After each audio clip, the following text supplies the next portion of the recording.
This is a short reminder video about the definition of a subobject in a general category. So there are two things I'd like to do. First, I'd actually like to define a subobject.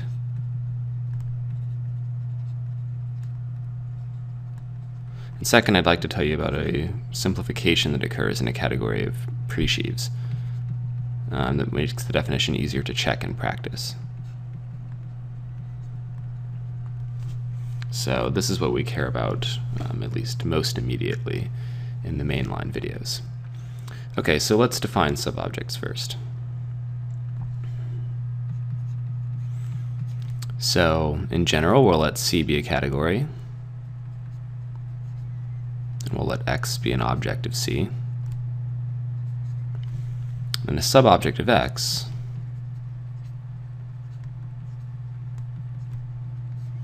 subobject of X is just a monomorphism with codomain X. There's a monomorphism from, say, S into X. So that's all that a subobject of X is. It's a monomorphism with codomain X.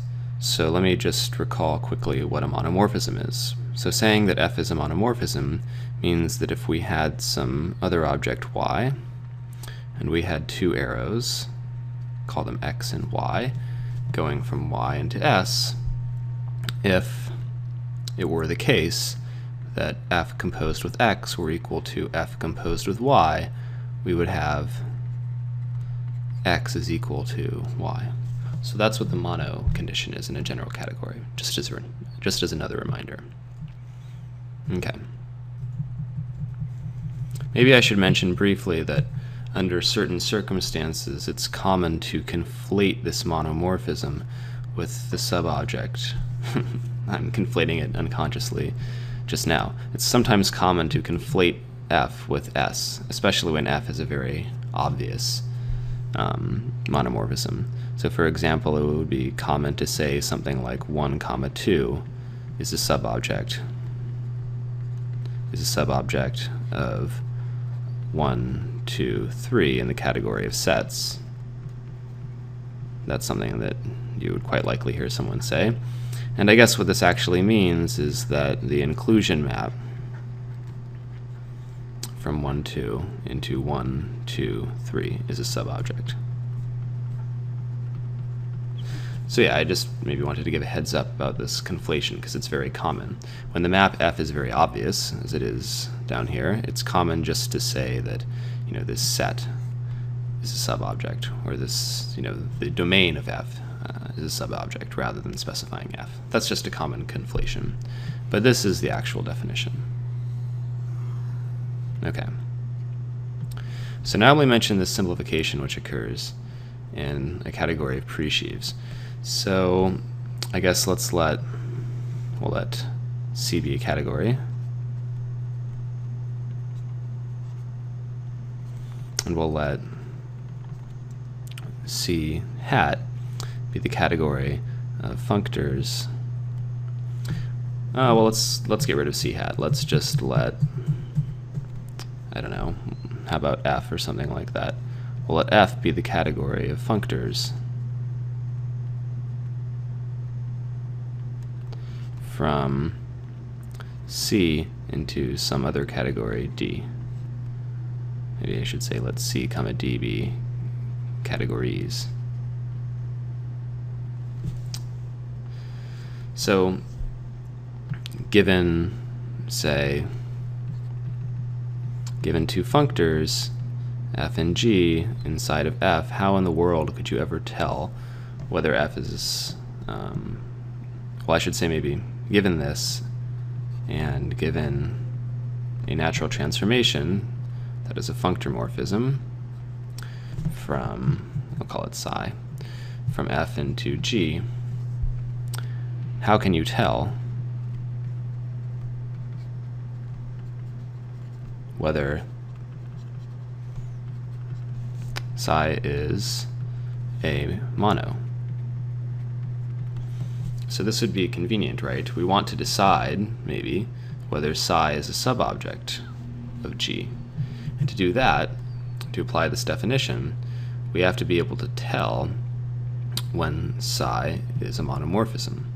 So how can we do this in general? I mean, F is some kind of abstract, scary-looking functor category, so how can we possibly tell when psi is a monomorphism? So there's this nice fact.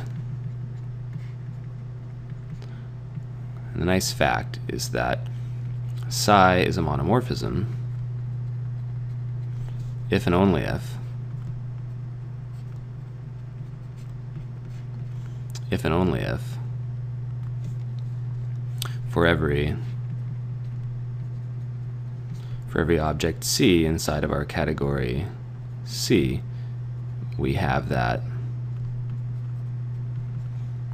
the map from F of C to G of C, and this is the C component of psi, is a mono in the category D. So the way this is often said kind of cutely is that you can check the monomorphism property pointwise. So if you want to decide whether psi is a mono, all you have to do is look at whether every component is mono. You look at every object and see what the component of psi corresponding to that object is, and you check whether that's mono. So this is the way that one checks this in practice. So for example, maybe the example that we care about the most in the mainline videos, so e.g., given presheaves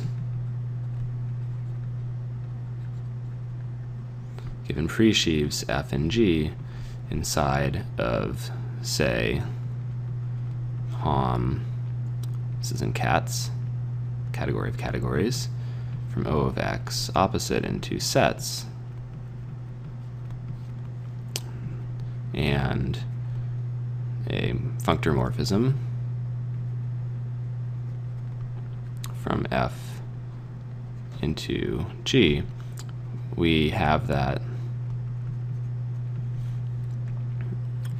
psi is mono if and only if psi u is injective for every u inside of the open set category X. So this is a general kind of philosophy, is that when you have some functor category like this, a lot of the properties of this category are kind of inherited from properties of the target category. So we just saw that. We could check monos by checking mono in the target category. And when sets is the target category, well, a mono in the category of sets is just an injective function. And that's what gives us this example here, which is practically useful. Okay, that's it for this video.